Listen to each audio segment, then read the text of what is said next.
Storm Tracker 9 weather with Chief Meteorologist Holden LeCroy. Welcome back again. Cloud cover is actually starting to stream right back in, but have no fear. These temperatures are going to keep on climbing. We'll explain why coming up. Temperature-wise across the state, though, already sitting in the mid-80s. The only spots that are cool are out toward the north coast. Again, Tillamook right now, 59 degrees, thanks to a strong onshore flow. Again, the reason we're starting to get these gusty winds is because high pressure is building across the northwest. And that cloud cover that you saw toward Corvallis, well, you can see it streaming in up towards Lincoln City. Again, it's coming in fast, and it's not really going to impact the temperature. The reason why is we have high pressure located right down at the surface, and this cloud cover that's coming in is a mid-level disturbance, meaning it's way above the high pressure system, and it's not going to impact the weather at all. In fact, it's going to produce cloud cover, and if it even tried to produce rain, it would not make it through this high pressure system, as we got some very dry air making its way in from the east side. Again, we're getting some orographic lift, which is just moisture being lifted over the Cascades, and that condenses and produces the cloud cover that we can see off in the distance. Again, arguably partly cloudy out towards Lapine right now, and anytime we get the warm temperatures kind of moving over the Cascades, it cools, condenses, and forms the clouds that we are seeing. But here's the heat dome in place. It is inching further and further north. Again, even Vancouver up in BC will likely get some very warm temperatures over the course of this weekend as this continues to build, rids the atmosphere of moisture, and dries things out. And as a reminder, fire season is here, and right now we're kind of entering the season where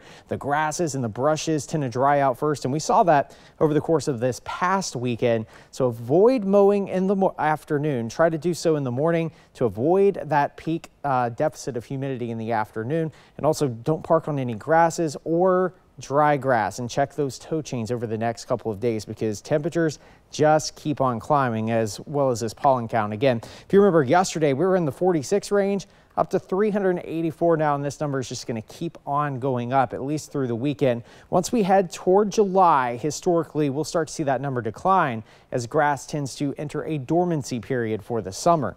Here's the cloud cover that you saw up north of Corvallis. That'll start streaming in tonight. Again, tomorrow morning, mostly cloudy skies, but it's going to be kind of those high wispy level clouds. It's not really going to impact the temperature because Thursday afternoon, mainly sunny. But again, if you want to get your workout in running, I would do so in the morning. I'm a runner myself, and you do not want to do that during the peak heat, especially toward the next couple of afternoons. If you want to go for a bike ride, sure, just make sure you have that water out there over the next several days, because inside we're going to be cranking the AC all the way through Saturday. We should get a little bit of a break towards Sunday because some cooler weather comes in with a upper level disturbance, and I'm going to show you that real quick. Again, high pressure builds over the next few days. That's going to warm us up all the way through Saturday. But notice this troughing feature. That is going to give us some relief by next week, but it is not going to be the case for the sunlight. Again, SPF 30 or greater, you can burn as quick a time as around 15 minutes on Saturday.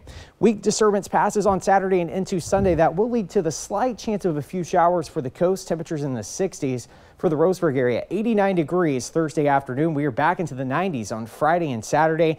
Slight, and I mean very slight, rain chance early on Sunday. For the Cascades, 76 Thursday afternoon. We are back up into the 80s on Friday and Saturday. 70s make a return by Monday and Tuesday. In Eugene and Corvallis, 87 tomorrow. Again, Matt, we'll have a little bit of cloud cover in the morning, but that is not going to impact the temperature. No rain chance whatsoever. We got dry skies all the way through Saturday. One more thing, too, when riding the bike, use the helmet. I know sometimes people tend to not when it's hot, but you got to keep that thing on. You got to, yeah. 9 years later, mystery.